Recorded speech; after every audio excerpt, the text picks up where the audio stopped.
Kuya Ken, alam mo ba, never ko talaga makakalimutan yung night shift na yon. Parang Netflix horror special pero live. Walang pause-pause, walang skip intro. So ganito yon. Na-assign ako sa isang pasyente, lalaki, naka-handcuff sa kama. Nahuli daw sa shabu entrapment tapos nabaril. Kaya naka-confine with PDEA guards sa tabi. Di ba dapat safe na kasi may bantay?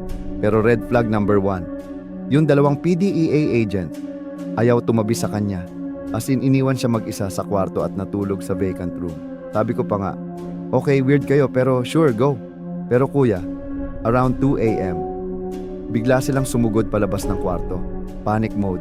Sabi ko, kuya, anong nangyari? Yung isa nanginginig tapos, sabi niya, ma'am, may bata na pumasok sa kwarto. Tinundan namin, pero nawala. Wala sa ilalim ng kama, wala sa CR, wala sa hallway. Parang naglaho. Tapos may malamig na hangin. Kuya Ken, Batanggala sa isolation room at 2 a.m.? Sino magpapasok ng bata sa ganong oras? Sa ganyang room pa? Wala akong masabi kundi, Lord, bakit ako? Ayun, sa lobby na lang sila nagbantay. Yung isa, halos manigas. Ako naman, deadma mode na lang. Kasi di pwedeng sabayan ng takot. Duty pa kasi.